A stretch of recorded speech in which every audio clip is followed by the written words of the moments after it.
mo, Panginoon, sa lahat ng oras, sa bawat araw, dahil laging tapat kong magmahal. Ang iyong tawa ay magbawalang hanggan. Salamat po Diyos sa iyong pag-ibig sa bawat isa.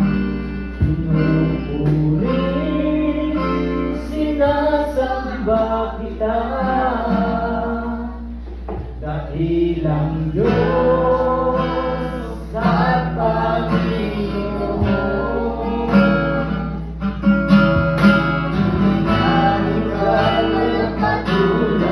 Yes Lord, walang katulad.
Dalisayos po ang aming mga puso, Panginoon, ang aming mga kasipan. Yes, Lord.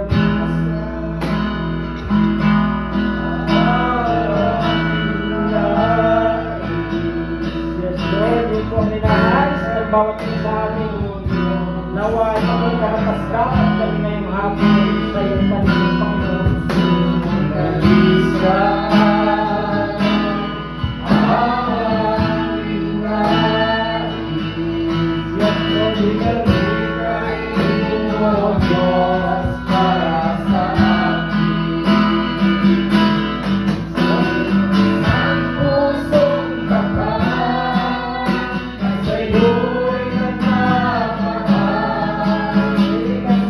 puso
Yes, Lord, Ikaw po yung Diyos na tumutulong sa bawat isa sa amin.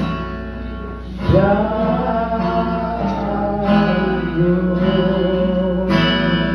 Yes, amen. Siya'y nabuhay na muli, siya ay Diyos. Tunay na po, Panginoon, na Ikaw lang ang Diyos. Salamat ka.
Muli Panginoon, nagpapasalamat kayo ito sa oras na ito, Panginoon.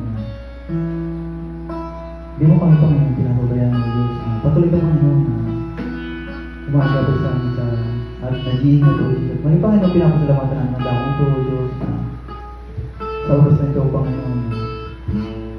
Nawa o Diyos na ikaw, Panginoon, na ingat sa bawat isa sa amin, Panginoon, sa lahat na kumunyon sa oras na ito, Panginoon. Nawa o Diyos na ikaw, Panginoon, na para sa bawat isa sa amin, Panginoon. O Diyos, na pinapasalamatan namin ang oras na ito, O Diyos, na bilang pag-alaala sa inyo, Panginoon, na nawa, Panginoon, na magipagpapala sa bawat isa sa amin ito, O Diyos. At mali, Panginoon, na dinadala namin sa oras na ito, O Diyos, na ingatan mo, Panginoon, na bawat sumatay sa ito, O Diyos, na ikaw, Panginoon, patuloy na mag-ingat sa kanta, O Diyos. Ikaw nawa ang makita, Panginoon, hindi at tumatay sa libo ng pagpito, Panginoon. Maging bawat kapatid namin, O Diyos, sa iba't ibang tao, Panginoon, kapag naman sa mga pagpapala sa damong ito, O Diyos, na nawa, pagpalain mo sila, Panginoon. Ang lahat ng kapulihan at pasasalamat kasi nila ang punang ibinabalik dahil ang pangalan ng aming Panginoon sa Kristo na aming Diyos at tagapagligtas. Amen. God bless, Brother Daniel. At bago po tayo dumaho sa pakikinig ng salita ng Diyos, isa pa, awitin natin ang tunay na Diyos. Ang bawat isa po ay binibigyan ng segundo upang makainom ng tubig. At ang ating mga cellphone, mga kapatid, pakiog, kapera sa ating ginagamit para sinagambala, pakikinig ng salita ng ating Diyos na buhay. Amen.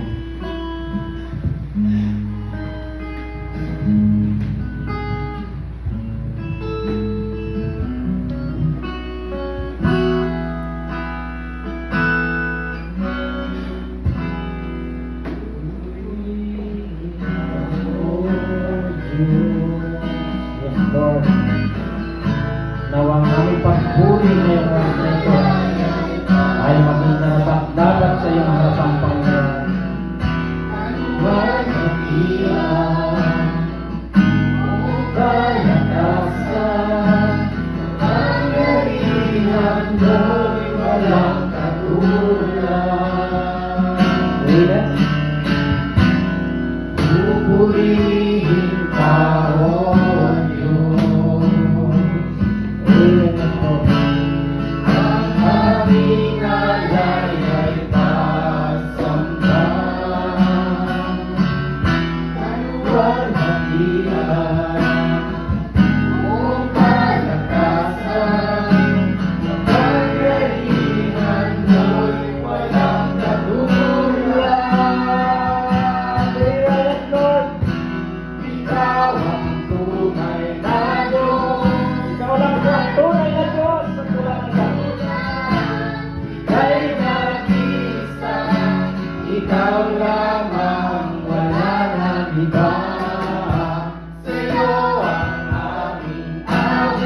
Ikaw, Diyos, mga kapatid, purihin natin ang Panginoon.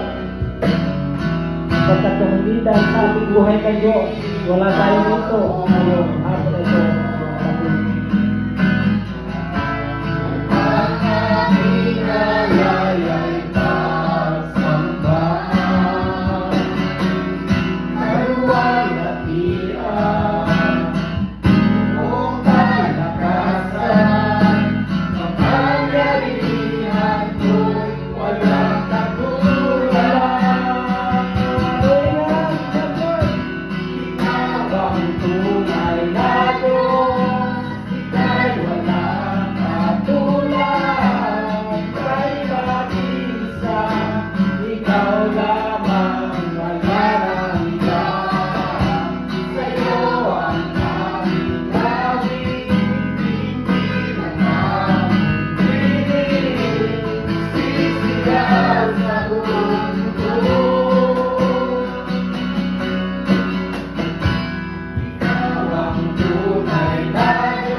Kilig namin Panginoon na tumakusali ng mga kasipan sa aming mga puso ng iyong mga salita.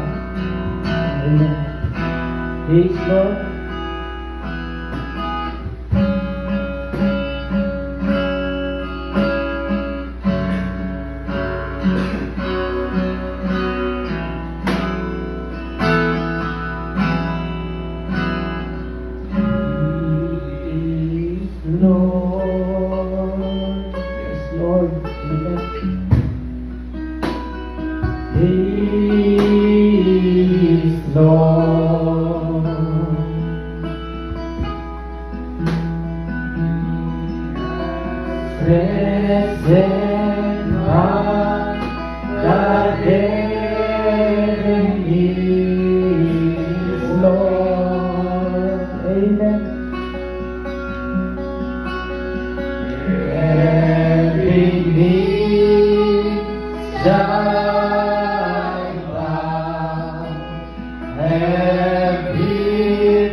Bago tayo ay dadalangin tayo sa ating Diyos na sa gabi nito.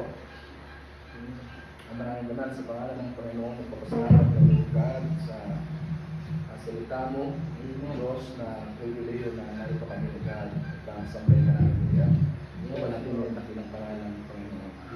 Diyos, maging marapatin ang bawal sa amin sa pagganap ng komunyon sa pagkakluwad, ito ang iyong pinagbibilin na as open as we do this in the remembrance of you. Ito'y pag-alaala sa iyo, Panginoon, sa ginawa mong sakripisyo para alang-alang sa amin, Panginoon, matupos kami sa aming mga kasalanan. God, tinataas namin ang iyong pangalan, sinasamba at pinapupurihan ka namin sa matamis na pangalan ng Panginoon sa Kristo na aming Diyos at nagkatagligtas. Amen. Bago tayo magbabasa tayo ng salita ng ating Diyos sa gabi ito. So, dito sa aklat ng Diyos, sa aklat ng Biblia, isahin natin ang kanyang salita. Okay?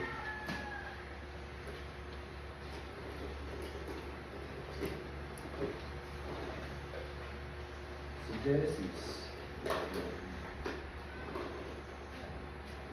Okay. Genesis chapter 5.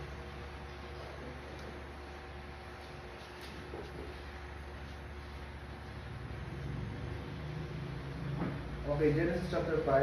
Medyo mahaba ito, pero dito tayo makatagpuin ng Panginoon ay anak ng salita ng Diyos ang siyang nanguna sa papel sa atin. Chapter 5, verse 1 hanggang 32. Okay. Sabi niya dito, may nasa namin, ito ang aklat ng mga lahi ni Adan, ni Ilan. Nang araw na lalangin ng Diyos ang tao, sa wangis ng Diyos siya nilalang. Lalaki at babae silang nilalang, at sila'y binaspasan at tinawag na Idam ang kanilang pangalan ng araw na sila'y nalangin. At nabuhay si Idam ng 130 taon at nagkanak ng isang lalaki kanyang wangis, sa kanyang wangis, lalaking kanyang wangis na hawig sa kanyang larawan, at tinawag ang kanyang pangalan Seth. At ang mga naging araw ni Adam pagkatapos magpanganak si Seth ay 800 taon at nagkanak ng mga lalaki at mga babae. At ang lahat ng araw ay kinabubuhay ni Adam ay 930 taon at siya'y namatay. Kaya at nabuhay si Seth ng 105 taon at naging anak niya si Enos. At nabuhay si Seth pagkatapos na may panganak si Enos ng 800 at 70 taon at nagkanak ng mga lalaki at mga babae. At ang lahat na naging araw ni Seth ay 912 taon at siya'y namatay. At nabuhay si Enos na 70 taon at naging anak si Cainan. At nabuhay si Enos pagkatapos na may panganak si Cainan ng 815 taon at nagkaanak ng mga lalaki at mga babae. At ang lahat na naging araw ni Enos ay 905 taon at siya'y namatay. At nabuhay si Cainan ng 70 taon at naging anak si Mahaliel. At nabuhay si Cainan pagkatapos na may panganak si Mahaliel na 840 taon at nagkaanak ng mga lalaki at mga babae. At ang lahat ng naging araw ni Cainan ay 910 taon at namatay. At nabuhay si Mahaliel ng 65 taon at naging anak si Jared. At nabuhay si Mahaliel pagkatapos na may panganak si Jared ng 830 taon at nagkaanak ng mga lalaki at mga babae. At ang lahat na naging araw ni Mahaliel ay 875 taon at namatay. Nabuhay si Jared ng 100 taon at 162 taon at naging anak si Enoch. Nabuhay si Jared pagkatapos na may panganak si Enoch ng 800 taon at nagkanak ng mga lalaki at mga babae. At ang lahat na naging araw ni Jared ay 962 taon at namatay. Nabuhay si Enoch na 65 taon at naging anak si Matusalem. Okay, Matusalem. Alam, Muslim ba ito? Hindi Muslim. Na nakuha lang ang apelido. At lumakad si Enoch na asawa ng Diyos pagkatapos na may panganak si Matusalem na 300 taon at nagkaanak ng mga lalaki ng mga babae. No? Hindi, Matusalem ang pangalan nito, hindi apelido. At ang lahat ng mga naging araw ni Enoch ay 365 taon. At lumakad si Enoch na kasama ng Diyos at siya'y di nasumpungan sapagkat tinuhan ng Diyos. Nabuhay si Matusalem ng 100 at 87 taon at naging anak si Lamech. At nabuhay si Matusalem pagkatapos na may panganak si Lamech ng 782 taon at nagkaanak ng mga lalaki at mga babae. At ang lahat ng naging araw ni Matusalem ay 969 na taon at siya'y namatay. At nabuhay si Lamech ng 100 taon at 82 taon at nagkaanak ng isang lalaki at tinawag ang kanyang pangalan na Noah, na sinabi ito ang mga aaliw sa atin tungkol sa ating gawa sa pinagpagalan ng ating kamay dahil sa lupang sinumpa ng Panginoon. At nabuhay si Lamech pagkatapos na may panganak si Noe ng 500 at 75 taon at nagkaanak ng mga lalaki at mga babae. At ang lahat na naging araw ni Lamech ay 777 taon at namatay. At si Noe ay may 500 taon at naging anak si Noe, si Sem, si Shem at si Japheth. Pagpalain ng Diyos ang salita niya natin pag-usapan, malaya pa yung mga kaupo mga. Napagod ba kayo? Sa pagbasa? Hindi. Medyo malaki, medyo mahaba, no? Medyo mahaba ang versikulo. Buong chapter 5. Okay? So, ito ay oras ng komunyon natin. Amen. Tama? So, nung komunyon tayo sa Diyos, sabi natin ng Panginoon. Amen. No? Commune is to talk to the Holy Ghost, to the Holy Spirit. So, mahaba masyado ang binasa natin. Hindi ko alam kung yung iba nagbabasa o sumasabay na lang o kunyari nagbabasa, nakatingin na lang sa Bible. Pero I don't know, I don't think so kung nagbabasa. Pero talaga mahaba. Amen. At mamaya dadako tayo dyan. Bakit ganyan? Bakit binasa natin ang talang buhay o tala-arawan ng mga buhay itong mga ito? Nakabisabi nyo ba? Kung mga ilang taon daw sila namatay? Ano kaya maganda ipaka-exam niya sa exam nyo ito? No? Sabihin nyo, yung verse ng chapter 5, next week, meron tayong exam. Kung ilang taon si Noah na buhay, si Lamech, si Enos, no? Amen. Ganda sana yun, ano? Pagganahin natin ang mga kaisipan natin, ito talagang matatalino tayo. At talaga naman matatalino tayo, hindi ako nagdududa dyan. No? Sige nga, paunahan, taas ang kamay ng bubo. Wala, di ba? Lahat tayo matalino eh. So, walang bubo. So, yan. So, ito ang gabi o ang hapon, no? Na-advance lang tayo ng konti. Sa komunyon nila sila support next week, sa Bicol next week, sa Mindoro next week pa. Na-advance lang tayo dahil sinamantala ko ang pagkakataon na maging ganito, ano, kasi nga bibihira ang ganito pagkakataon. Bukas na, di ba ko, Martes walang pasok. So, gusto ko mahaba ang tayo ako. So, sinamantala natin na makapagkomunyon tayo dito. No? So, yan. Now, di naman tayo nagmamadaling uwi. Kasi hindi rin naman ako nagmamadali dahil wala akong hinahabol at hindi ako uwi mamaya. Bukas ang uwi ko. Amen. Kasi mga nagdaan komunyon natin talagang ginigipit ako ng oras. Sa tinitignan ko ang orasan, lalo siya nagmamadali ng pag-ikot niya. At lalo kung nagagahol ng panangalita. Pero ngayon, okay lang siguro sa atin abutin tayo ng pasado alas 6. Dahil hindi tayo nagmamadali. Amen. Hindi. Tayo ay narito sa samba. Kailangan may maganap tayo na pagsamba sa Diyos. Amen. Kasi pag walang naganap na pagsamba sa Diyos, sayang ang pagparito natin sa bahay ng Panginoon. Do you understand? Sayang. Amen. So, we are here to worship the name of one and only God, and that is the Lord Jesus Christ Himself. So, we should be, worship the name of the Lord, the name of the God. No? So, okay. Pansinin natin, sa Genesis chapter 5 na yan, bakit ganyan? Tala-arawan lamang ito ng mga buhay, ng mga linya o ng mga hanay ng lahi ni Adam, papunta kay Noe. No? So, ang tala-arawan ng tao, nagmula talaga kay Adan. Nagkakaintindihan tayo? Amen. Nagmula talaga siya, o nagsimula siya kay Adan, which is yun nga yung tinatanong sa amin ni Mama last week pa, sabi ni Mama, bakit kung si Adan ang pinagmula ng lahi, sino ang napangasawa ni Cain? No? So hindi na yan nakapagtataka kasi laganap na ang lahi ng binhi ni Adan that day. Laganap na. Kaya nakapangasawa si Cain, asawa din, kapatid din niya mismo. No, kapatid. Kasi remember na hindi naman sa walang kwenta ang babae sa Diyos, kundi hindi talaga sadya isinasama ng Panginoon sa bilang ang babae sapagkat iyan ang pagpapatunay na ang lalaki o na ang babae ay isang mahinang sisiglan. Amen. No, walang babae na inutusan ang Diyos kailanman. It is always a man na inutusan tayo ng Panginoon dahil tayo ang haligi ng tahanan. Amen. Pag sinabi mong haligi, tingnan mong haligi ng tahanan, napakatibay. Amen. Eh, sino naman ang ilaw ng tahanan? Si nanay. Bakit naman ilaw? Di ba ang ilaw nagre-represent kay Kristo? No. Hindi sa lahat ng pagkakataon. Kasi bakit naging ilaw si nanay? Si nanay ang nagturo sa atin nung maliit tayo para tayo matutong ng salita. Sabi ni nanay, Papa. Ay sabi ng bata, mama. Sabi ng anak, ng nanay, mama, mama. Ay sabi ng bata, mama.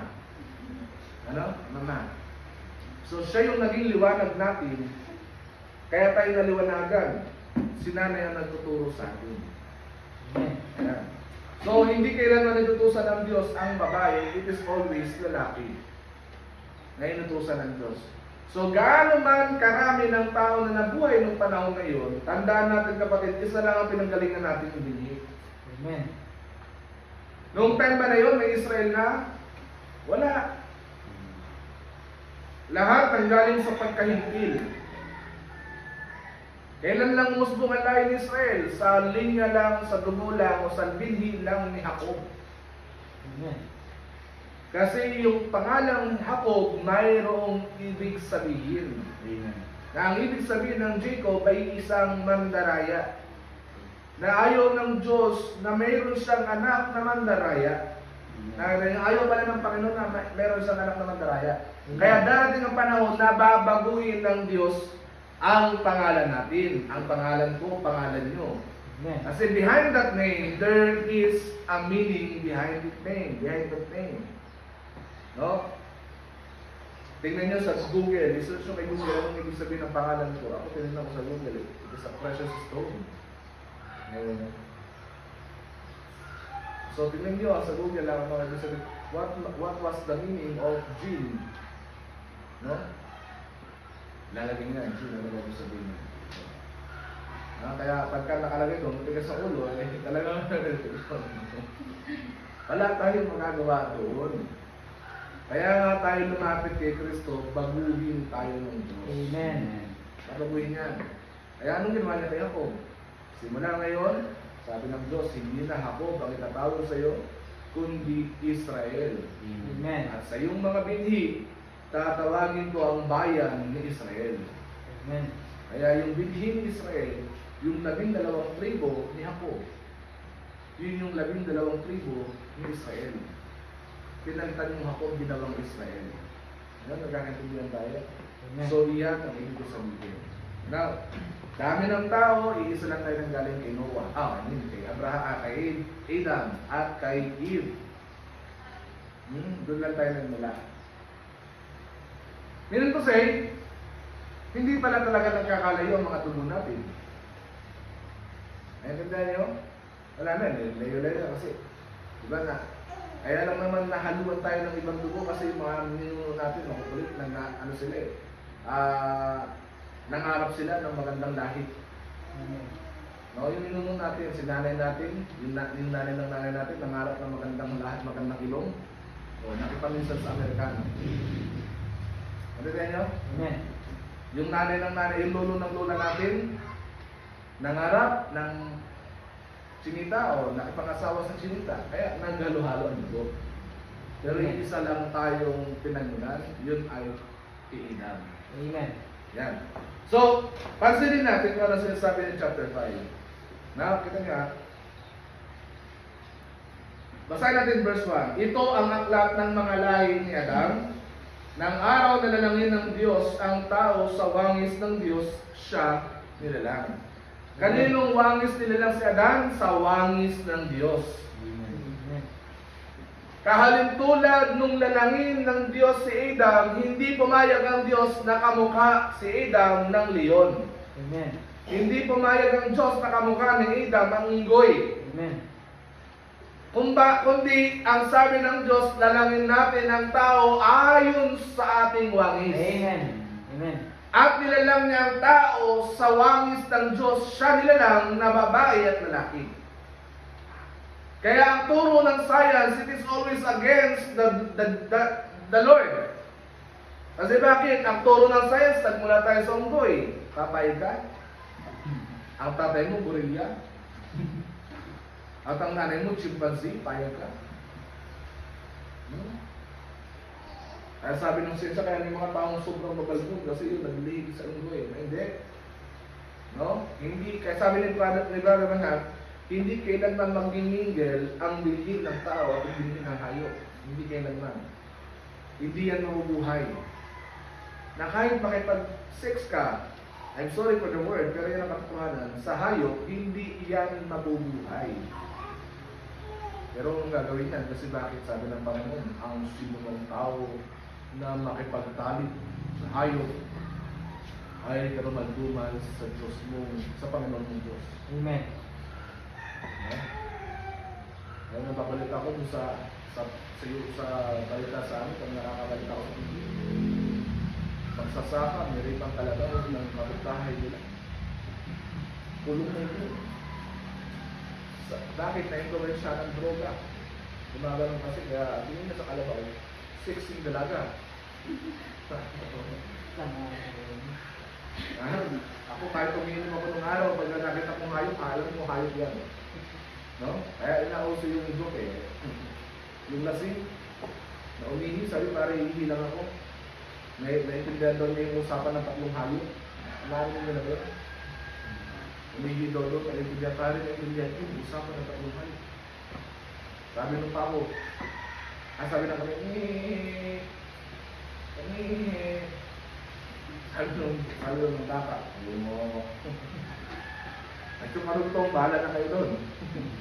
No, naintindihan daw niya yung nagway. Ako nagano sila, nagyayabangan sila. Ako, pare, ikaw lang, friends lang ang kaya mo din ako. Nag-aral ako ng ligway ng hayop. Oo, talaga, nag-aral ako ng ligway ng hayop. Kasi nung minsan sa isang beses na lasing ako, umihi ako, naintindihan ko, malinaw. Kahit ako yung liyo, naintindihan ko kung anong sinasabi ng mga hayop. Sabi ng kambing sa amin, umihi, Sabi naman doon ang kalabaw, at yung kasunod, bahala na kayo. Pabo ang mahiyaw eh, pabo. No? Bahala na kayo doon. Pero, yun eh, storya yun eh. Yeah? Tignan nyo ha, nilalang ang Diyos ang tao sa langis ng Diyos. Kaya huwag kayong papayag na galing kayo sa unggoy. No, it is impossible. Lalaki, natin nyo sa verse 2 ha, lalaki at babae at tomboy, bakla, silang nilalang. Meron ba? Amin ba? Ulitin natin. Lalaki, babae, tomboy, bakla, silang nilalang. Amin ba? Wala ba? Ano ba sabi ng Panginoon? Lalaki at babae silang nilalang. Amen. Amen. Eh bakit mayroong tomboy? Ba't mayroong bakla? Saan ang galing ang mga inanita na yan? Saan lumusok yan? No, sabi nga ng kasabihan, yung mga bakla at dumadami, hindi naman nanganganak. Oh. Saan ang mula yan? It is always the Spirit. Amen. Huh? Eh mga, naku, ingat kayo sa Thailand. Naku, kausap ko lang nung isang araw sa gusto, sa Thailand to, grabe. Kung di ako mag-ingat ba tayo, napunta ka dito, mag-aasawa ka, mag-ingat ka. Kumpirmahin mo muna kung talaga babae yan. Kasi mas mukha pa, mas magaganda pa ang mga bakla kaysa sa mga totoong babae. Sawari ka nga. Yan ang salita doon eh. Sawari ka nga. Ano? Tingnan mo salita doon eh. So, grabe ang mga bakla ngayon. Kaya nilalang tayo, lalaki at babae. Tama ba yun? Amen. So tayo ba mga tunay na lalaki? Kita sa mga kami ng mga tunay na brothers. Yan, nakakita talaga yan. Nakita nyo ha, lalaki. Walang sumasalisi ha. Lalaki talaga tayo. Kasi yun ang sabi ng Panginoon eh. Salitahin ng Diyos, dapat lalaki ka. So tayo mga babae, tasa kami. Mga babae ba kayo talaga? Tasa kami nyo. O bakit? Talanganin kayo? Hindi talaga kayo babae. Baka nakasalamid si Satan. Baka imbis na lalaki yung tipo nyo, babae ang nalipikuan mo, crush ko yun, napakaganda na yun. Baka hindi, baliktad. Amen. Dapat na nagkakaroon sa isang magandang dilag, ang lalaki. Yung mga lalaki lang na mahanga, uy, ang laki ng katawan. No? Imbis na ang hanga niya, hindi ang sabi ng hanga niya. Nadila eh. O, iba na yun eh. Pag nanasa na yun eh. Kaya na yun? So, nilalang ka, siguraduhin mo na lalaki ka. Lalaki ba tayo mga brother? Amen. Ha? Sabihin nyo nga, anong pangalan isang buhay? Sabi pulis ako. Ano? Sabi nung kwento, pulis ako. Nung mga pala, saan? Ay, may macho saan? Sabi ng bata. Hindi talaga lalaki eh. Bakla pala eh. So malinaw na sinasabi dito ng Diyos, lalaki, babae silang nilalang. At nung lalaki silang lalaki at babae, doon pumasok yung blessing. Naintindihan natin? Blessing. Binasbasan sila ng Diyos. Kaya napakainam pala, kapatid, kung alam mo yung totoong kasarian mo, kasi bakit babasbasan ka dyan ng Diyos? Amen. Babasbasan ka niya. Pero kung pumapatol ka sa kapwa mo lalaki, pumapatol ka sa kapwa mo babae, saan kanyang pagpapalain ng Diyos? Saan kanya i-bless? Na ang gusto mo laging katabi sa higaan is lalaki, pag natulog kayo, yung isang kama, nagyayakapan pa kayo. Ha? Okay lang sana matulog mong katabi, pero magkahiwalay ng higaan. Pero yung magkatabi kayo, natutulog at nagyayakapan kayo, brother, sister, I doubt. No? I doubt. Kasi ano ba ang sabi ng Bible? Kung iniintindi ninyo ang Bible at binabasa ninyo ito, minumuno ninyo, sabi ni David, araw at gabi ang sabi ng Bible ganito. Bahala kayo kung mag-iimit kayo o hindi. Pero ang sabi ng Bible ganito. Ang mag-asawa ang siyang magkatabi sa higaan. Amen ba? Hindi amen. Amen. Ayaw nung amen kasi hindi kayo napaya. Ang mag-asawa lang daw ang magkatabi sa higaan. Pero kung hindi mo asawa katabi mo, sino yan? Kabit mo? Ano kung lalaki? Kabit mo yan? Ano kung babae? Kabit mo?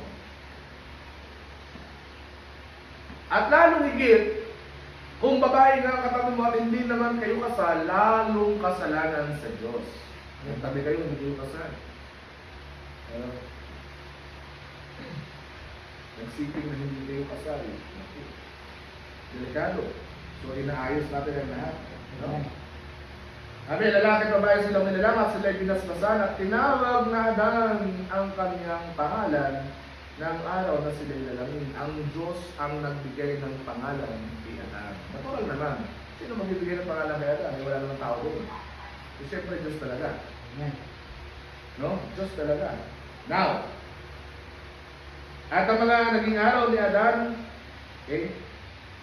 okay. At nabuhay si Adan ng 130 taon at nagkanak ng isang lalaki, lalaking kanyang wangis na hawig sa kanyang larawan. Kamukhang kamukha ni Adan. Sino? Si Seth.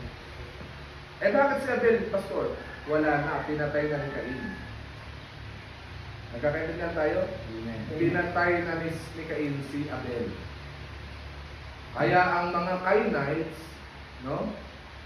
Ang palatandaan ng mga Cain sa panahon natin ngayon, pumapatay. Ang selos pumapatay. Sa mga mag-aasawa, iwasan niyo ang selosan kasi yan ay pumapatay. Kailangan kapag ikaw ay nagselos, nasa lugar ka kung magseselos ka. Kasi bakit pumapatay ang selos? Naintindihan po ba natin? Amen. Napatayin tayo na. Kaya yan ang mga bagay na yan, no? Sabi diyan, pinatay na si Abel eh. Kaya ang kamukha nito, na nandito ay si Cain. I mean, si Seth. Oh, yan. Alerto pa si Maggie. Si Seth. At itong Seth nito, kay kahawig na kahawig ni Abel. Kaya, wangis na hawig ng kanyang larawan, tinawag ng kanyang pangalan na Seth. Now, listen very carefully. Pag inulit na natin yan, napapakaantokin na kayo, bakit ako nakagano na kayo? Huwag na, ulitin natin yan, huwag na. Tama na nabinasa natin yan for the sake na nirespeto natin ng Diyos. Pero, actually, bakit yan ang binasa natin konteksto ngayong oras na ito? Kasi tingnan niyo mga kapatid, ang bawat pangalan na binanggit dito sa Bible ay mayroong kanya-kanyang mga ibig sabihin. Magmula kay Adan hanggang sa pababa ng lahi ni Noah, mas mabuti sana kung isusulat nyo para may copy kayo, kasi minsan lang ito dadaan sa pangangaral. nung pinag-aralan ko ito, sarili, niresearch ko ang bagay nito, napagtanto ko na mabuti talaga ang Panginoon. Amen. It is appointed time of God, it is appointed will of God na maghili-hilira ang mga bagay nito kasi bakit itong binasa natin sa chapter 5 verse 1 to 32 hanggang kay Noah, ito pala itong mga tao ito ang naghahanda ng pagbabalik o pagdating ng ating Panginoon. Amen. Kumbaga mula sa lahi ni Adan, papunta sa lahi ni Noah, nagpropesiya mismo, hindi yung mga yon, kundi ang Diyos mismo, Amen. na ipinapangaral ng Diyos ang kanyang sarili na bababa ako. Amen. Ipinaprophesy niya dito sa chapter 5 nung aralin ko ang chapter na ito at bawat versikulo. Kaya tuloy sabi ng prophet, kapag nagbibigay ka ng pangalan sa iyong anak, iintindihin mo kasi bakit it can be cursed or it can be blessing for him or for her. Amen. Kaya nyo? So tingnan natin. Kung gusto niyo isulat, mas maganda. The names in Genesis chapter 5 have meanings that relates to the genealogy of Adam unto Noah. May kaugnayan daw ito sa mga binhi magmula kay Adam hanggang kay Noah. Nauna, yan nyo ha, Adam. Ready na ba kayo? Ako kayo magkala lang ako papa-exam. Pero gusto kong isulat niyo yan kasi gusto kong i-share sa inyo yung knowledge na napag-aralan ko, natutunan din ninyo. Adam means man. The first man created by God. Kaya tinawag siyang Adam kasi siya ang unang tao. At ang Diyos, sabi sa binasa natin, ang nagbigay ng pangalan kay Adam na Adam. Na ang ibig sabihin, unang tao or man. Sinong sumunod? Nagkaanak siya, tinawag niyang pangalan, tinawag niyang kanyang anak sa pangalang Seth. Ang ibig sabihin ng Seth, kung meron kayong doubt sa akin, mag-search kayo ng sa inyo. Okay? Wala namang masama doon, hindi ako magagalit. Kino-confirm nila yung mga pangangaral na narinig ninyo. Pero make it sure na tama yung source na pagkukunan nyo ng mga details. Pagdating kay Seth, ang ibig sabihin is appointed. Appointed. A-P-O-I-N-T-E-D. Appointed. Itinalaga. Bakit kahalintulad o kamukhang-kamukha siya ni Adam? Appointed. A-P-O-I-N-T-E-D.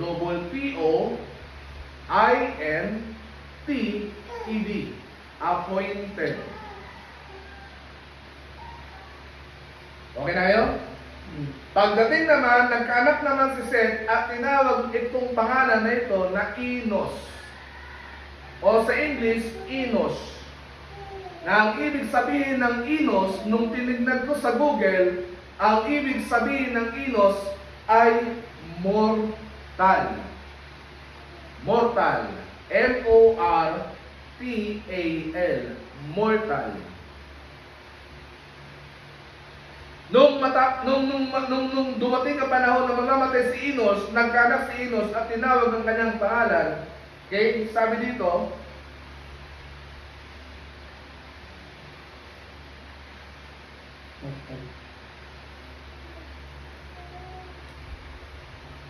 okay, nasa na.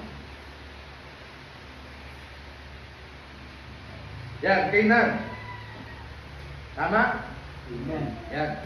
Tinawag ang kanyang pangalan Canaan na ang ibig sabihin ay sorrow. S-O-R-R-O-W. Sorrow. Sa kabilang bahagi ng Biblia, ang pagkakasali ng salitang Canaan is Keran. No? Keran. Yan ay, ibig sabihin yan ay sorrow. Nung tumanda si Keran at umidad, nagkaanak siya at tinawag na ang kanyang pangalan na Mahaliel. No? Mahalil. Kung hindi hirapan kayo sa spelling, tingnan nyo sa Bible ninyo kung anong spelling na yan. Mahalil. Mahalalil. Mahalalil. No? Mahalyalil. Na ang ibig sabihin, blessed. Pinagpala. Pinagpala si Mahalil. No? Ang ibig sabihin ng word na Mahalil, blessed. Yan na, nakakahabol ba kayo? Kaya gusto ko sana na makabili tayo ng whiteboard eh. Kasi para hindi nahihirapan. At hindi rin ako nahihirapan na i-spell ko pa sa isa-isa yan. Ano? Sikapin nyo. Binigay ko na sa inyo yung instruction, kailangan nakikita sa inyo ang paggawa, hindi na sa akin. So sikapin natin yan, whiteboard niya. Okay. Okay na? Mahalil? So blessed, ang ibig sabihin yan. Blessed. B-L-E-S-S-E-D. Blessed.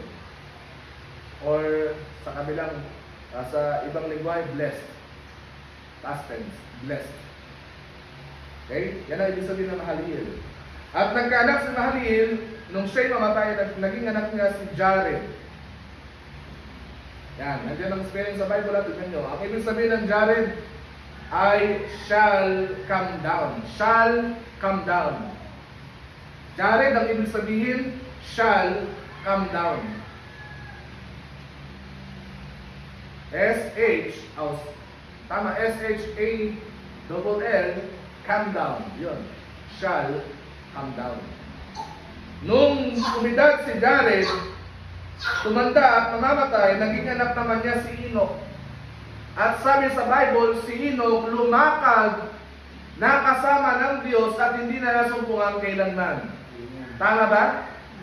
Hinahanap ng mga mahal niya sa buhay si Enoch, pero hindi siya nasumpungan. Bakit? Ni-rapture siya ng Diyos. Ganon ang mangyayari sa huling panahon kapag tayo ni-rapture ng Panginoon, hindi ka na kailanman masusumpungan. Yan si Enoch na ang ibig sabihin ng pangalang Enoch ay teaching. Teaching. Sa Tagalog, nagtuturo. Okay. Nung umidad si Enoch at mamamatay, nagkaroon naman siya ng anak na pinangalanan niyang Matusalem. Or sa English, Methuselah. Matusalem na ang ibig sabihin, death. Death or his death shall bring. No? Basta yun, death ang ibig sabihin ng Matuselah. Nakakahabol ba kayo? Okay, sikapin natin na, pagpasensya nyo na, hindi talaga mahirap. Pero sikapin natin na makapagpag-abot tayo doon sa pagkaunawa ng salita ng Diyos. Kasi ito ang magtuturo sa atin para tayo makaunawa. No? Nung mamatay, nung natapos ang kaarawan ni Methuselah, nagkaanak siya na tinawag niya ang pangalan na ito na Lamech. Lamech. Na ang ibig sabihin ng Lamech, the despairing. The despairing. D-E-S-P-A-R-I-N-G. Despairing. D-E-S-P-A-I-R-I-N-G. The despairing.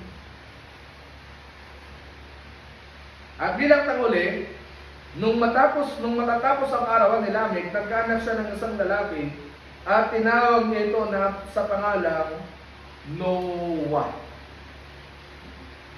Na ang ibig sabihin ng salitang Noah, rest and comfort. Rest and comfort. Dahil nung araw na sumakay si Noah sa daong, nagkaroon ng kapahingahan yung mga hayop na sana'y mamamatay. Nagkaroon ng comfort yung mga hayop na sana'y mamamatay. Kaya ang ibig sabihin ng pangalang Noah, nag-reflect sa kanya, kapahingahan at kaaliwan. Yan si Noah. Now, anong kaugnayan niyan, Pastor, sa komunyon natin ngayon? Now, ito ang trivia. Okay?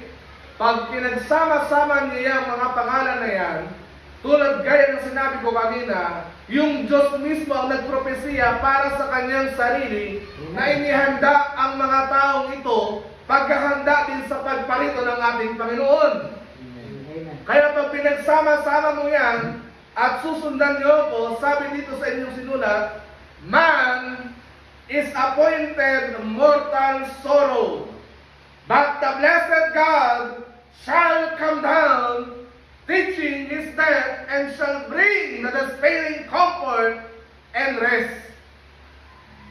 Naintindihan natin na kung sa Tagalog ganito ang pagkakasabi, ang tao ay itinalagang likas sa kalungkutan, ngunit bababa ang pinagpalang Diyos na nagtuturo ng kanyang kamatayan at magdadala ng mawawalang pag-asa na kaginhawaan at kapahingahan.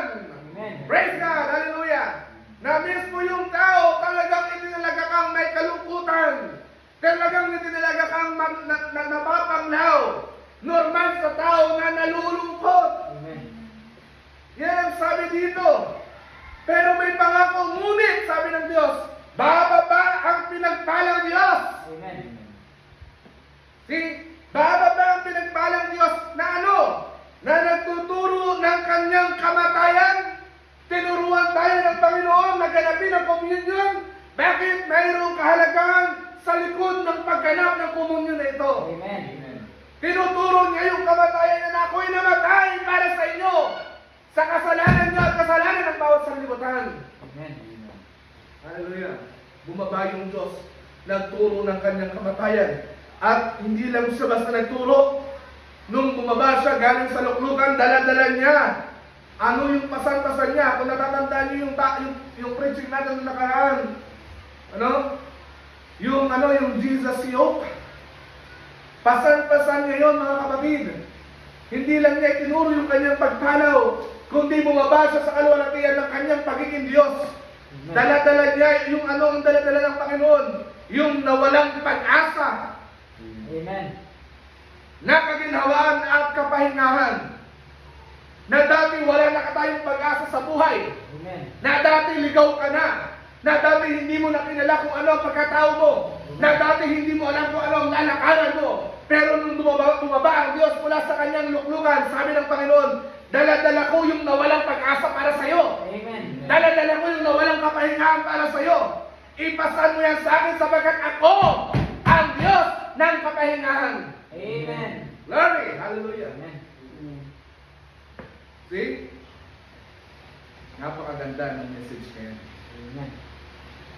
A man is appointed mortal sorrow. Itinalaga ang tao na likas na malulukotin. Mapapanglawin. Matatakotin. Mababagabagin, ano? Pero ang Diyos, dahil nakita niya ang tao, hindi niya hinayaan na ng tao. Amen. No? Kaya napakaganda ng Genesis chapter 5. Yan ang kahalagahan sa Diyos ng papurihan. Amen. Na nagre-research ka ng para sa iyo. Kasi tuturuan ka ng Panginoon. And if ever na may nabasa ka at may napanood ka na iba, ikukonfirm mo through the word din. At kapag na-confirm mo na tama yung sinabi ng napanood mo, and that is how God speaks to you. Kinakatagpo ka ng Diyos sa pamamagitan ng ibang nananaray. Kinakatagpo ka ng Diyos sa pamamagitan ng ibang tao. Okay? Na kung titignan mo ang isang tao, hindi naman siya mukhang magaling, hindi naman siya mukhang matalino, hindi naman siya mukhang edukado, pero once na ginamit siya ng Panginoon, kapatid, Amen. ang biyaya ng Diyos sumasagana sa taong nakikinig ng kanyang mga salita. Amen. Sabi ng Diyos, ang tao likas na malungkutin. Likas na napapanglawin. Nakita pala yun ng Diyos. Si Adam pa lang, hanggang kay Noah pa lang, ang tao sa mundo. Ay nakita na ng Diyos na likas na talaga sa tao. Ay anong gagawin ng Diyos? Bababa yung pinagpalang Diyos. Amen. Bakit bababa? Galing sa taas. Naiintindihan natin, wala naman ang galing sa baba na nabababa. Kundi kaya sa bumaba, galing sa saluklukan, iniwan ng kaluwalhatian ng pagiging Diyos at ng kanyang tao sumabay sa buhay natin. Amen. Pero hindi mo siya maaakusahan na makasalanan. ng katawang-tawang Diyos, pero wala kang masusumpungang mantsa ng karumihan sa kanyang kasalanan, sa kanyang katawan. Amen. Bumaba yung pinagpalang Diyos. Para ano? Para magturo ng kanyang kamatayan. Na if without me, sabi ng Panginoon, kung wala ako kapatid, hindi ka malilinis sa kasalanan. Amen. Na kung wala ang Diyos, hindi kayo mapapatawad. Na kung wala ang Diyos, hindi kayo karapat-dapat gumanap ng isang komunyon sa gabi ito. Amen. Tinuro niya yun. Amen. Nagturo ang Diyos ng ng kanyang kamatayan. At hindi lang sa basta nagturo ng kamatayan, kundi sabi dito, dinala niya, pasan-pasan niya sa kanyang balikat yung nawawala mong pag-asa. Amen. Na dati lasing ka, wala ka ng pag-asa, pero dinala yun ng Diyos para sa iyo. Amen. Para na makalapit ka sa Kanya at makaganap ka ng kanyang kalooban. Amen. Na dati wala ka ng pag-asa at itinatakbil ka na ng mga mahal mo sa buhay. Pero nung dalhin ito ng Diyos para sa iyo, kapatid, nagkaroon ka ng silbi sa lipunan. Amen. Daladala ng Diyos yung nawala mong pag-asa. Daladala ng Diyos yung nawala mong kapahingahan. Amen. Dahil alam ng Diyos sa isang araw, kailangan mo yan. Napakaganda. Napakabuti, napakagandang mensahe sa gabi nito. Amen.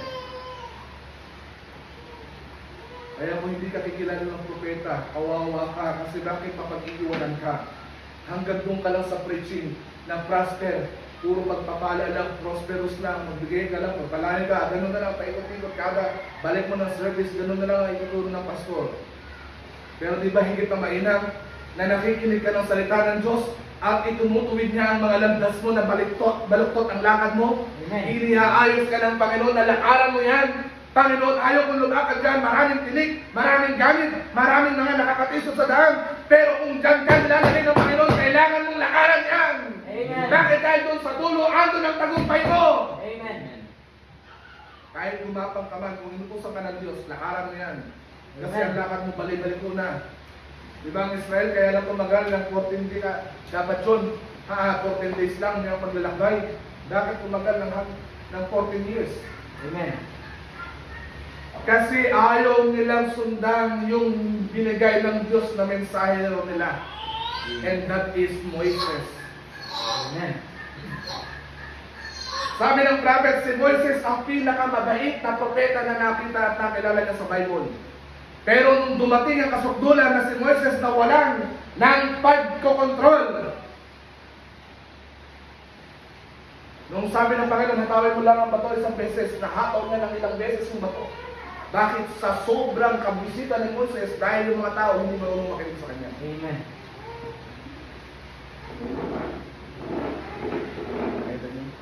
Salamat.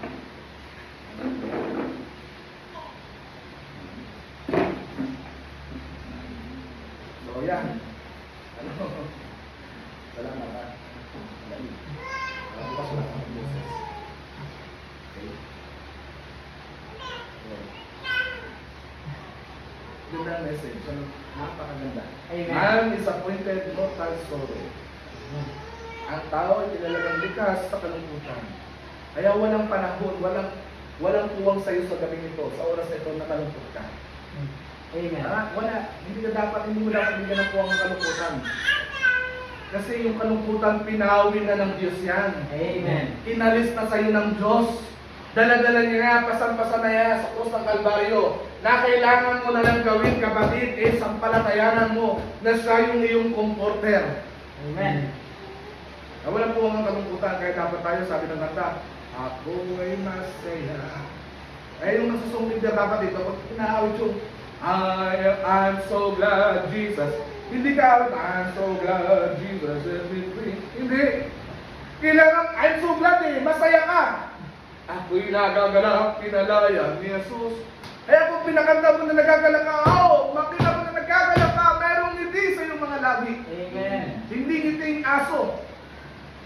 Ako'y nagagalak, pinalaya ni Jesus. Walang puwang sa iyo ang kalungkutan kasi dala-dala na yan ng Diyos. Amen. Doon pa man sa krus ng Kalbaryo, ni rest assure na tayo ng Panginoon na dalag-dala ko na yan. Amen. Itinuro ko na sa inyo noon pa na mamamatay ako, dala-dala kong kasalanan mo. Kasalanan natin, kasalanan ng bawat sumasampalataya sa Diyos. Amen. Kaya ano po ang kalungkutan sa iyo? Wala dapat lungkot ngayon. No? Mistakes and errors, yes, mayroon tayo. We're not already yet perfect. But there come a day na gagawin tayong perfecto ng Diyos. Pero sa ngayon na nasa mortal sorrow tayo, nasa mortal body tayo, kapatid, tanggapin mo na ang kapatid mo. Tingnan mo kapatid mo. Sabi mo sa kanya, tanggap na kita na makasalanan ka. Kaya sabihin mo sa kanya, tanggap na kita na makasalanan ka, brad. Sis, tanggap na kita. Kaya anong buwag para silipin mo ang pagkukulang niya? Amen. Anong espanso para tingnan mo yung nakaraan niyang pagkukulang? There's nothing of it. Amen. Alam bakit? Kung ako pinatawad ng Diyos, higit man siyang pinatawad din ng Panginoon. Amen. Kung ako na-overcome ng Diyos o na-overlook ng Diyos yung mga pagkukulang ko, we must be overlooked. No? The shortcomings of your brethren, of your brothers, of your sisters, you have to overlook for it. Bakit? Kasi may Diyos ka na nangako, na bababa siya. Shall come down teaching his death. Ituturo niya yung kanyang kamatayan. Amen. At hindi lang niya tinuro, pinasan pa niya, alin? Yung nawawalang pag-asa mo. Amen. Na dati kala mo wala ka ng pag-asa magbago sa buhay. Na dati akala mo hindi mo na kayang tanggalin yung mga paninigarilyo mo, yung mga pagsusugal mo, yung mga pagsusuot mo ng malaswa. Pero nung bumaba ang Panginoon, sabi niya, dadalhin ko yan, yung nawalang pag-asa. Amen. Bakit kung lalapit ka sa akin, if you come unto me, Amen. sabi ng Diyos, come unto me, all ye that heavy laden, and I will give you rest. Amen. Praise God. Hallelujah. Diba? Totoo naman eh. Dati wala na tayong pag-asa eh. Tama ba ako? Amen. Wala tayong pag-asa eh. Masura na nga lang tayo sa lalipunan eh. Ako nung nasa masamang kalagayan pa ako, hindi kita ako masama pa noon eh. Pero nung hindi ko pa nakita yung bagay na, hindi ka ako makitig mo siguro. Siguro yung loob ng Panginoon, nakita ko yung bagay na yun. Yung pinaka-founder ng fraternity namin. Yakap-yakap, may nakahawak sa kanyang paa. Nakabuka ka, may nakatukod sa kanyang mga binti. Hindi siya nakakalan. At may isa na pumasok ng bote, sinaksak siya sa mga tapon. Itakita na dalawang punta ko yung founder ko. Gusto ko tulungan pero wala akong laban dahil marami sila. Andun na lang ako sa pagtanaw na yung dugo ng founder namin sa Prat, nagtitilamsi ka na. Pero may mabuti pa ng Diyos, buhay pa rin siya. Kumatos nga lang. I mean, hindi kumatos. Wala nang silbi. Naka-wheelchair, buhay. Hindi na siya makapagtrabaho, palamunin na lang siya. Kaya nung nakita ko yun, sabi ko na ayaw ko na. Lalapit na ako. Although nagsisimba na ako noon, pero masabi ko sa inyo, hindi ako sincero sa pagsisimba. Kaya wala na tayong pag-asa, hindi man ako kayo man. Diba? Amen. Akala nyo wala na ang pag-asa eh. Pero sabi dito, ang tao ay talagang likas sa kalungkutan. Ngunit bababa ang pinagpalang Diyos na nagtutulong ng kanyang kamatayan. At magdadala ng nawawalang pag-asa na nakaginhawaan at kapahingahan. Amen. Yung wala ng pag-asa para ikaw ay maginhawaan, dala-dala ng Diyos. Dala niya mula sa itaas. Ang pinanghalan niya sa atin. Amen. Yung nawala ng pag-asa kapahingahan, dati stress na stress ka, halos ayaw mo nang mabuhay, Panginoon, patayin mo na ako. Pero nung naintindihan mo na bumaba ang Diyos, dala-dala niya yung kapahingahan, ito, magpahinga ka. Sino yung dala-dala niya? May idea ba kayo? Kung sino yung dala ng Diyos? Iniwan niya ang kanyang kalwalagyan, tumayo sa kanyang luklukan, bumaba dito at dala-dala niya ang kapahingahan natin, dala-dala niya ang kaginhawaan natin. Who is that man? None other than the Lord Jesus Christ Himself. Amen. Sabi sa John chapter 1, in the beginning was the Word, and the Word was with God, and the Word was God. Amen.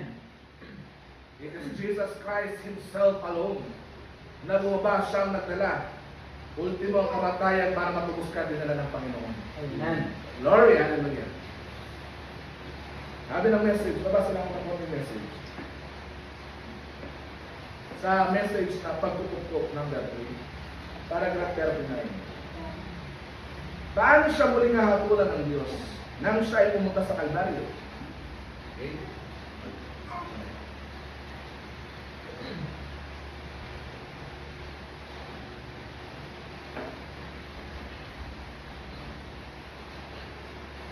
Okay, paano siya muling hahapulan ng Diyos nang siya ay pumunta sa Kalbaryo? Pag-akyat sa Golgota, sabi ng propeta, siya ay binugbog. Hindi mo habang umakyat sa Golgota si Kristo, dala-dala, pasapasan yung krus, yung Kalbaryo na yun, ginugulpi siya, hinihampas, nilalati ko siya, tinatadyakan yung Panginoon natin, Panginoon ko, Panginoon nyo, Panginoon natin lahat, tinatadyakan. Pag-akyat sa Golgota, siya ay binubugbog, nabugbog, hindi siya makapagpagaling. Hindi niya kayang napagaling yung sarili niya. Kasi kung gagawin niyang pagalingin yung sarili niya, kapatid, katapusan na natin. Amen. Katapusan mo na. Hindi siya makapagsalita. Nasa dapat Diyos siya, isang salita niya ng mabaliktad ng sistema. Pwede siya nang hahataw at yung mga parisay na nagbubot ng krus. Pero isang salita, hindi siya nakapagsalita, sabi ng prophet. Halos hindi. Dahil bakit? Sabi ng prophet. Bakit daw hindi? Nasa kanya ang kasalanan ng mundo. Amen. Naiintindihan kasi ng Panginoon na kapag ginawa ko ang bagay nito, kawawa ka naman. Na kapag ito, nagsalita ko patungkol sa mga Pariseyo, kawawa kayo. Kawawa ako. Kawawa tayong lahat na umaasa sa Panginoon. Amen. Hindi ka matutubos. Hindi ako matutubos. Hindi mapapatawad ang kasalanan natin lahat. Amen. Kaya tiniis ng Panginoon ang lahat ng pag-aalipusta, ang lahat ng panggugulpi, ang lahat ng pang-iinsulto sa kanya ng mga tao noong araw na yon. Umakit siya sa Golgota, binubugbog, sabi ng propeta. Kasi bakit? Dala-dala niya yung kasalanan ng mundo. Amen. Glory! Kaya yun ang aalalahanin natin sa hapon ito. Amen. Aalalahanin mo na kapatid, mayroong komunyon, may tinapay at alak na gagawin tayo pagkatapos maghuhugasan tayo ng mga paa. Bakit? May Diyos kasi na nagbibili niya. Amen. Alalahanin mo siya. Alalahanin natin siya sa kanyang kamatayan. Hindi siya makapagpagaling, hindi siya makapagsalita. Halos hindi. Dahil bakit? Nasa kanyang kasalanan ng mundo.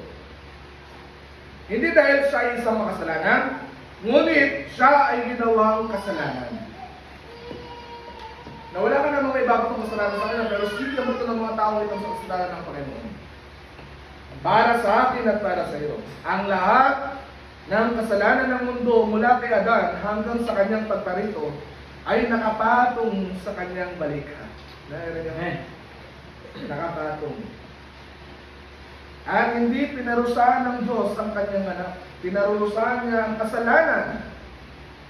Tingnan kung gaano ito kakilakilapot. Gumagawa siya ng paraan ng pagtakas para sa lahat ng nalalaman ng Diyos sa pamamagitan ng kanyang paunang kaalaman na darating.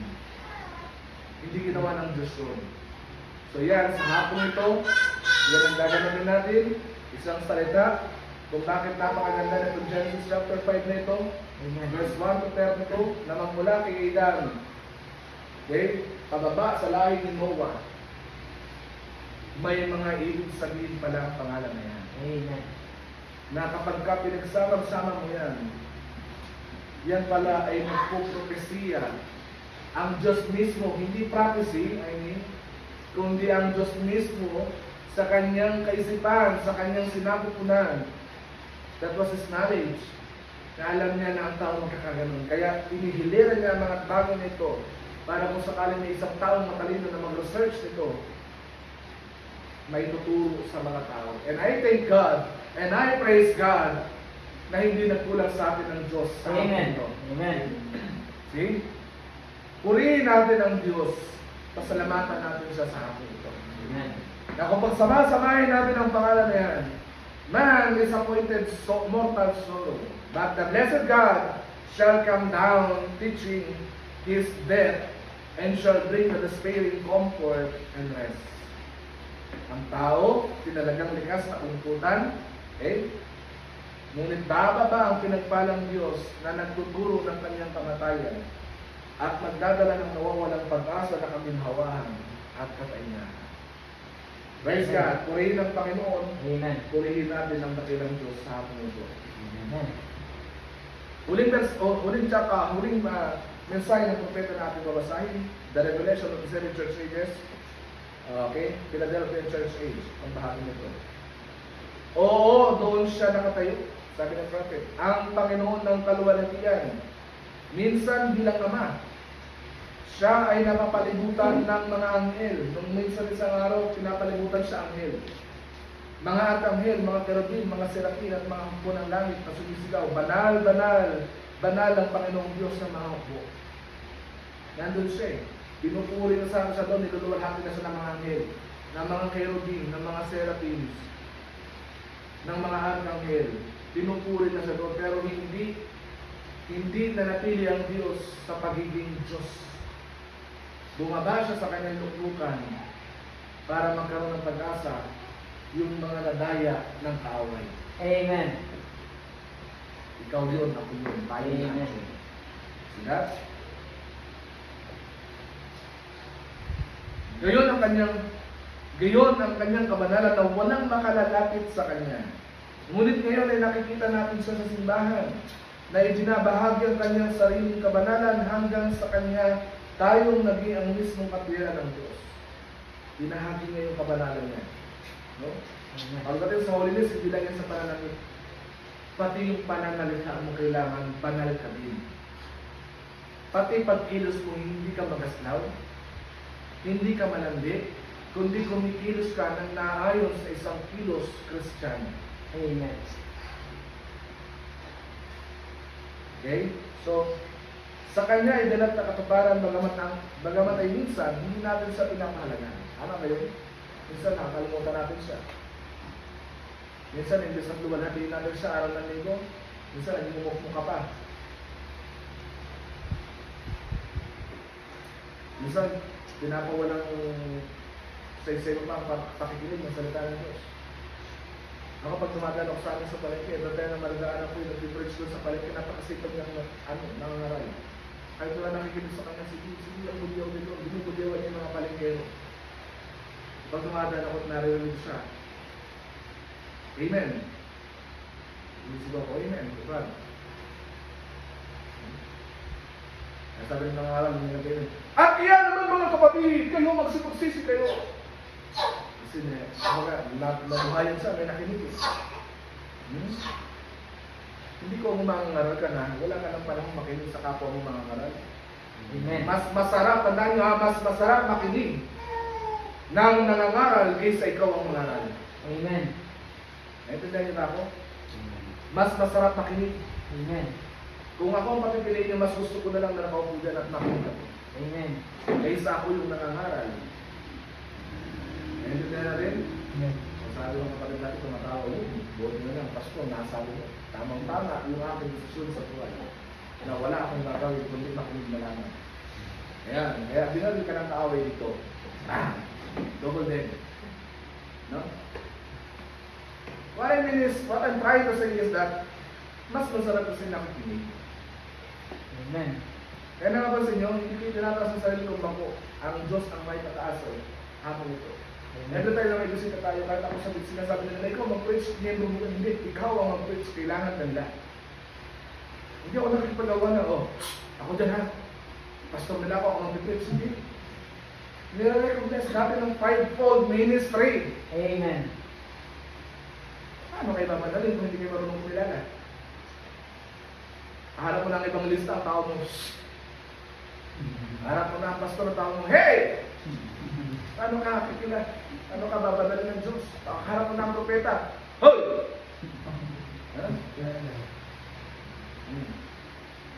So you have to recognize those fivefold ministry. So yan ang salita ng ating Panginoon. No?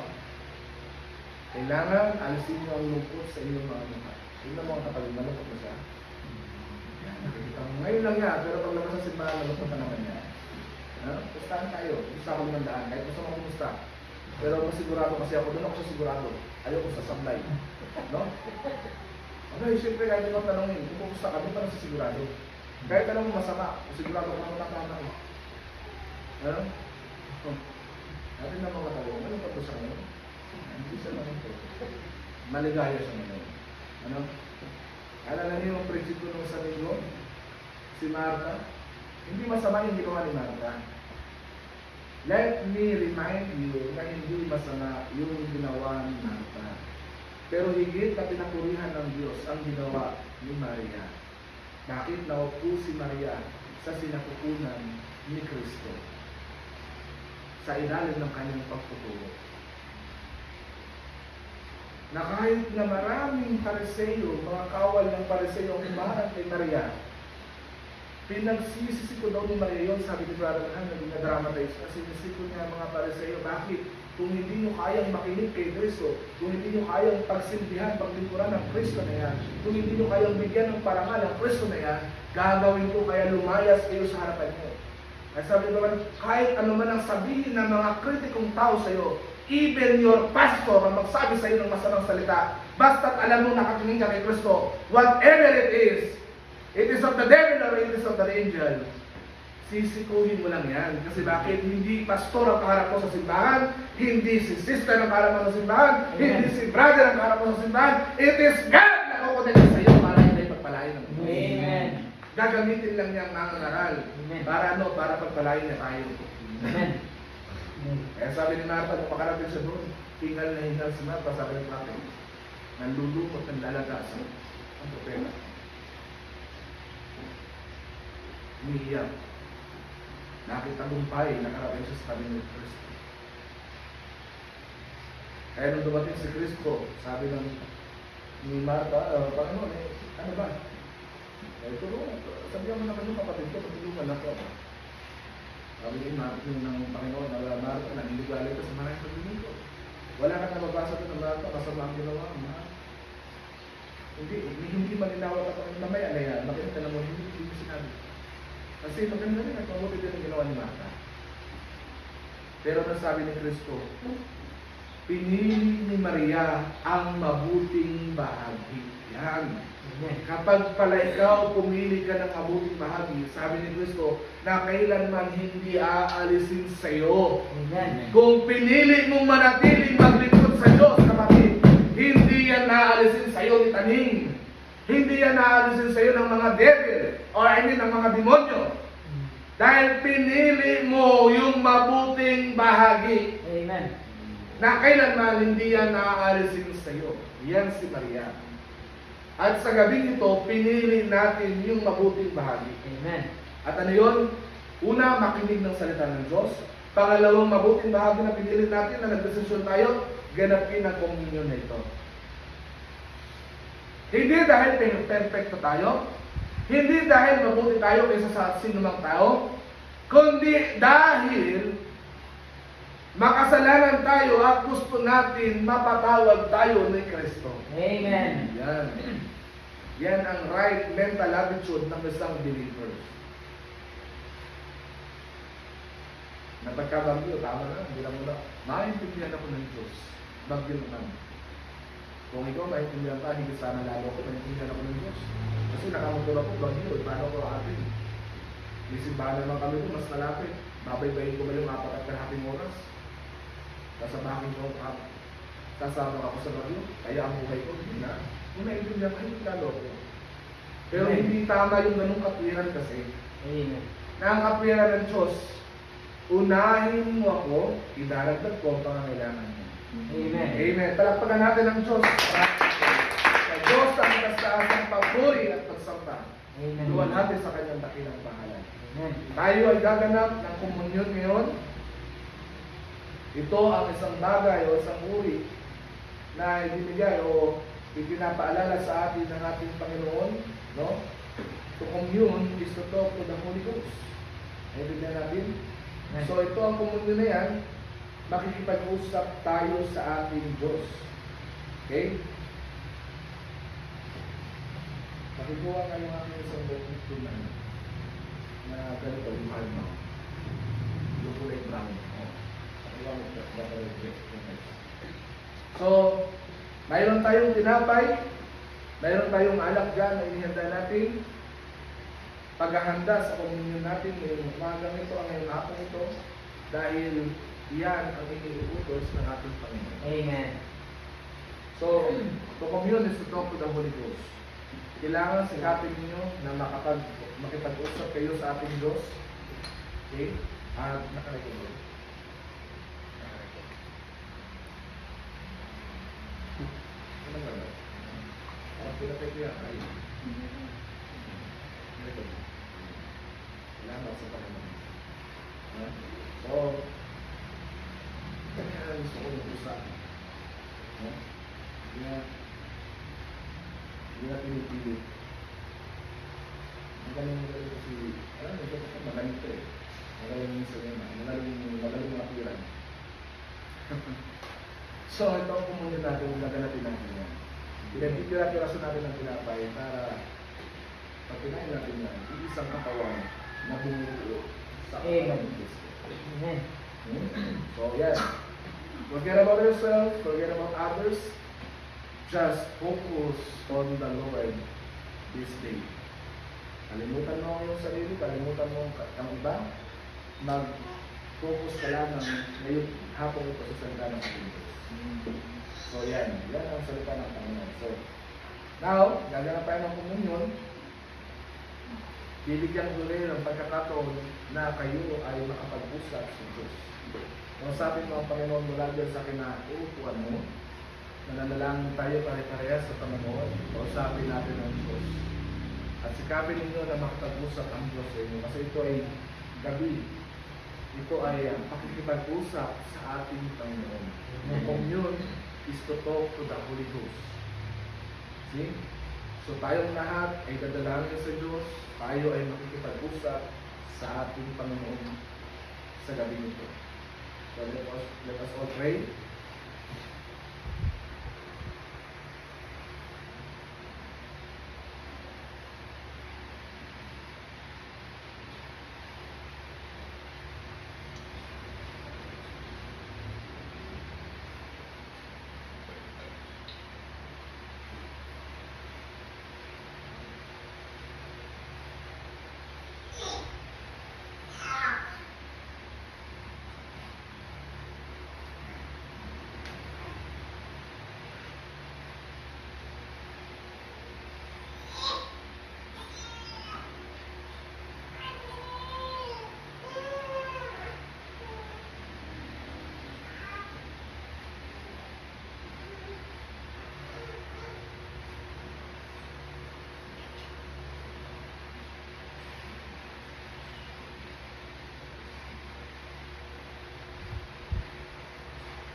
Bago tayo manalangin, nais kong mawag muna tayo nito.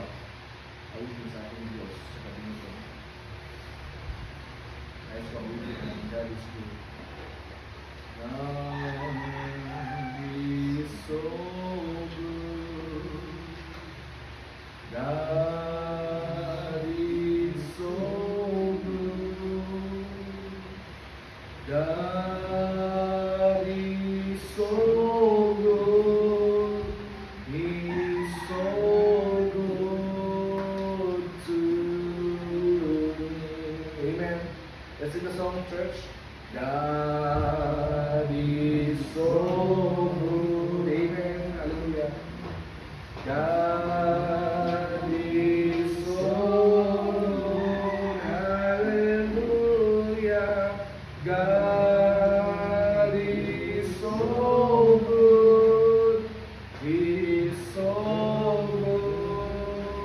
to me.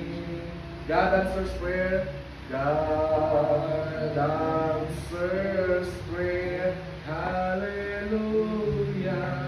God answers prayer. Hallelujah. God answers prayer.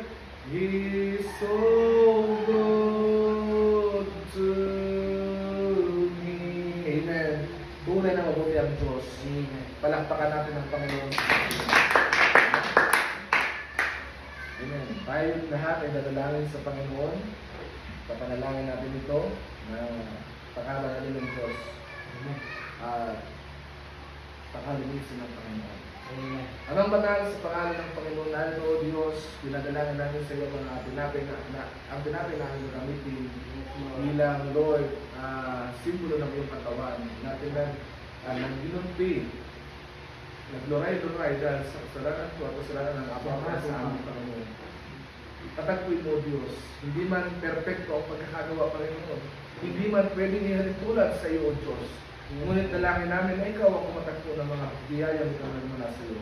Ang alak namin na gamitin, O Diyos, ikaw din, Panginoon, ang siyang mag-bless ito, Lord, at gawin mo, Panginoon, na kagalingan ang mga nangangailangan sa amin. O Diyos, ang lahat ng ito ay binabalik namin sa dakilang pangalan ng aming Panginoon Jesus Cristo. Papulat at salamat sa iyong pangalan, Panginoon, sa pangalan ng Jesus aming Diyos. Amen. Amen. So dito,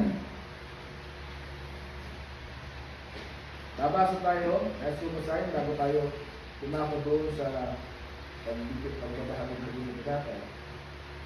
Okay? 1 Corinthians chapter 11, ito ang pinakasalan ng chapter, verse 23. Sapagkat tinanggap ko sa Panginoon ang ibinibigay ko naman sa inyo na ang Panginoong Jesus nang gabing siya'y pagkanulo ay lumampot ng tinapay. At nang siya'y makapagpasalamat ay kanyang pinagputol-putol at sinabi, ito'y aking katawan na pinagputol-putol dahil sa inyo, gawin ninyo ito sa pag-alaala sa akin. Amen. Praise the Lord.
pagpapala sa bawat sa amin, nagaganap nito Panginoon. So yung mga sa ating pagluwalhati sa pangalan ng Jesus aming Diyos.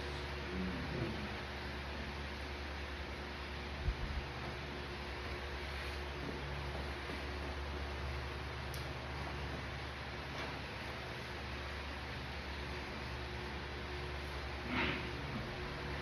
At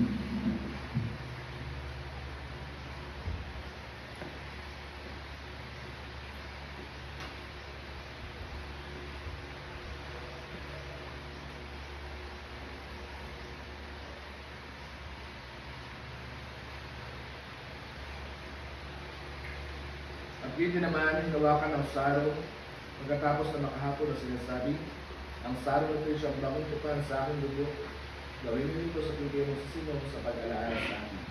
Sapagkat sa pinupunin ninyo ang pinapay na ito at inuman ninyo ang saro, ay inihayag ninyo ang pagkamatay ng Panginoon hanggang sa balik siya.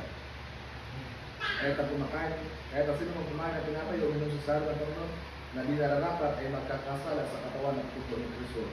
Dapat siya sabi ng tao ang kanyang sarili at saka kumain ng tinapay at uminom sa saro.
Sabi niya rito, gawin natin mga kapatid.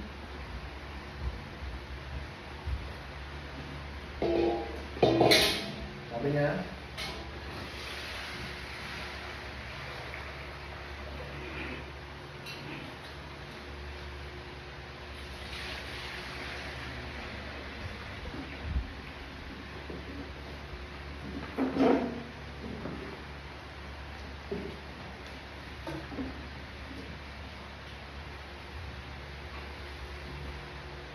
at habang umahapon nang mailagay na ng Diablo sa puso ni Judas Iscariote, na anak ni Simon ang pagkakanulo sa kanya, si Jesus na pagkatanastas na ibinigay na ng Ama ang lahat ng mga bagay sa kanyang mga kamay at siya'y nanggaling sa Diyos at sa Diyos din para roon. Ay nagtindig sa maghapon na pinanabi ang kanyang mga damit at siya'y kumuha ng isang tuwalya at ibinikis sa kanyang sarili. Nang magkakayoy, nagsalin ng tubig sa kamaw at pinasimulang hugasan ang mga paa ng mga alagad at pinuskus ng tuwalya sa kanya nakabigkis. Sa gayon lumapit siya kay Simon Pedro at sinabi sa kanya, Panginoon, hugasan mo ba ang aking mga paa? Sumagot si Jesus at sa kanya sinabi, Ang ginagawa ko hindi mo nalalaman ngayon, datapwat maunawa mo pagkatapos. Sinabi sa kanya ni Pedro, huwag mong hugasan ang aking mga paa, kailanman.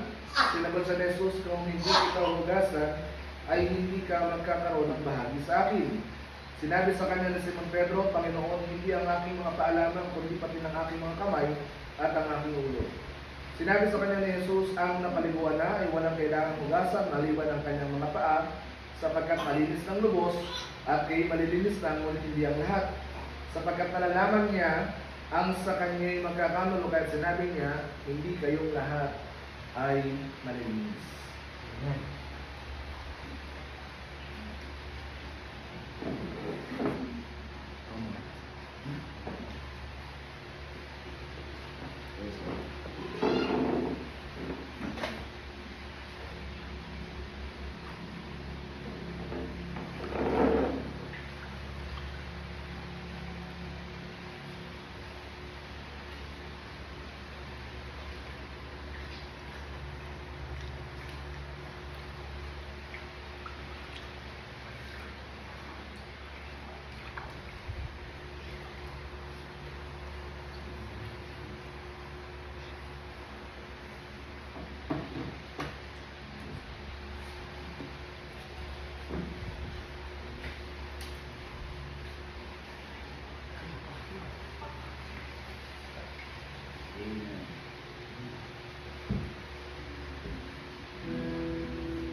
Panginoon, tapat kailan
nahugasan niya ang kanilang mga paa at nakuha ang kanyang mga damit at muling naupo ay sinabi niya sa kanila, nalalaman ba ninyo kung ano ang ginawa ko sa inyo?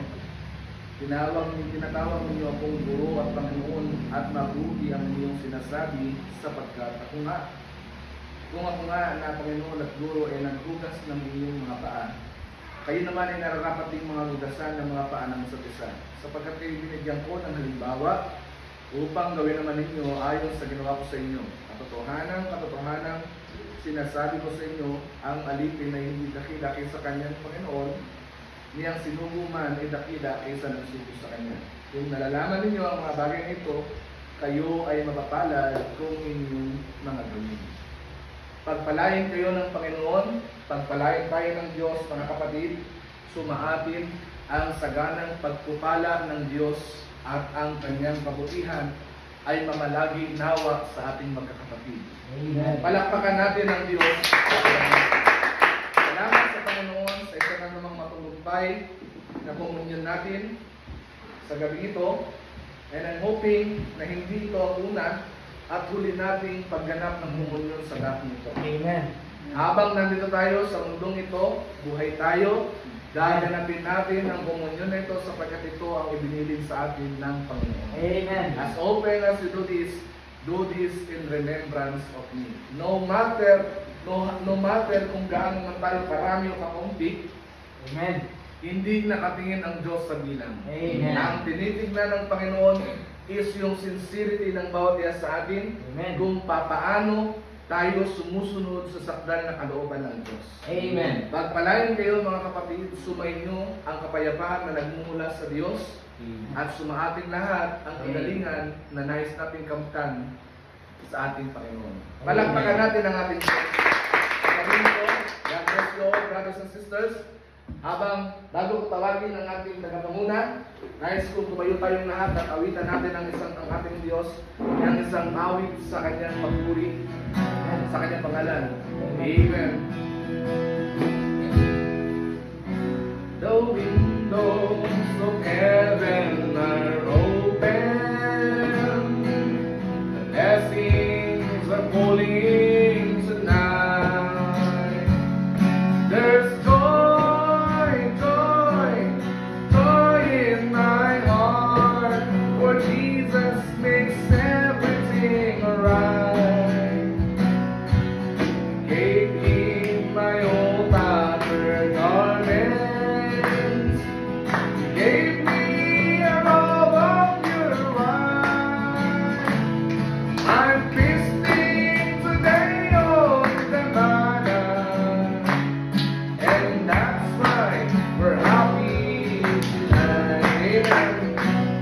Maligaya ba tayo, kapatid? Amen. Amen. Sa Diyos ang papuri at pasalamat. Ibinibigay ko sa pagkakapanguna o sa sarado ng ating gawain. Praise God.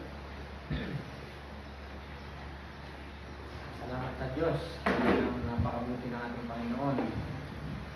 Yung binigay sa atin ng Diyos na kanyang mayamang salita sa Genesis 5, 1 hanggang 32, mga kapatid, tunay ng nawa ay ating napag-unawa, pinaunawa ng ating Panginoong Jesus Kristo sa bawat isa sa atin.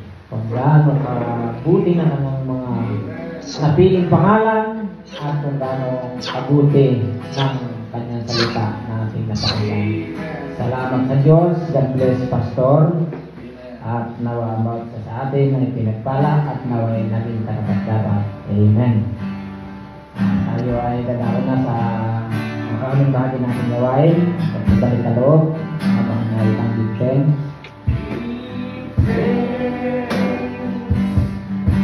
Give a grateful heart, give thanks unto the Holy One. Give thanks because His name, Jesus Christ, His Son, and now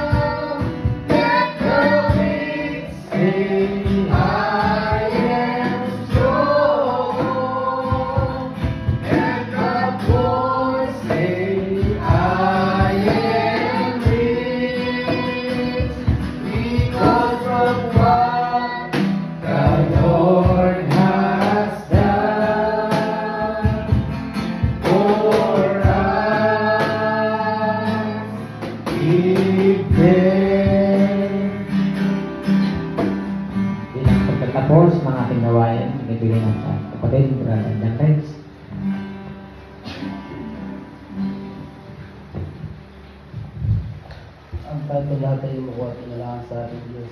Isa pa, mas pangalang banal, Lord Diyos. Papasalamat kami, O Lord. Dahil nakaraos kami, O Lord God. Kumunyo, O Lord God. Ikaw na po, Panginoon, na mag-ingat pa sa amin, O Lord God. Ikaw na po, Panginoon, na pagpala, Panginoon, sa bawat isa, Panginoon. Ito, Panginoon, na pagpapala, Panginoon, na Panginoon, na magpapanginoon sa amin, ito, Panginoon. Ikaw na po, Panginoon, na mag-ingat sa amin, Panginoon, sa ang paglipang sa aming tahanan, Panginoon, ang aming pastor, Panginoon, ito na po, Panginoon, mag-ingat, Panginoon, sa kanyang paglipang sa araw ng bukas, Panginoon, na ang mga kapatid, Panginoon, na paglipang sa kanyang tahanan, Panginoon, Lord God, ito na po, Panginoon, mag-ingat sa kanyang Panginoon, Panginoon, na mga ginamit mo, Panginoon, na ito, Panginoon, na umayo, Panginoon, lalo na po, Panginoon, na daluyan mo, Panginoon, salita, Panginoon, ang aming pastor, Panginoon, na ito na po, Lord God, ang para sa kanyang Panginoon, ang mga nakinig, Panginoon, ay gawin mo, Panginoon. Para, Panginoon, sa bawat isa, Panginoon, mga nagbigay, Panginoon, ng kaloob, Panginoon, o Panginoon, balik, Panginoon, na sikat umaapaw, Panginoon, Panginoon, gala po, Panginoon, para, Panginoon, sa bawat isa, Panginoon, mga Panginoon namin, Panginoon, na bigay na, Panginoon, sa akin, puso na, ay, Panginoon, upang pag-bulay-bulayan namin, Panginoon, sa aming tahanan, Panginoon, sa lahat po, Panginoon, Lord God, na binabalik, Panginoon, lahat ng papuri at pasalamat sa matamis ng pangalan namin, Diyos, sa tagapagligtas. God bless. God praise. At muli palakpakan natin ang Panginoon. Amen. Salamat sa Diyos. Sa po ating gawain, ay pwede na magkakayan habang I love you.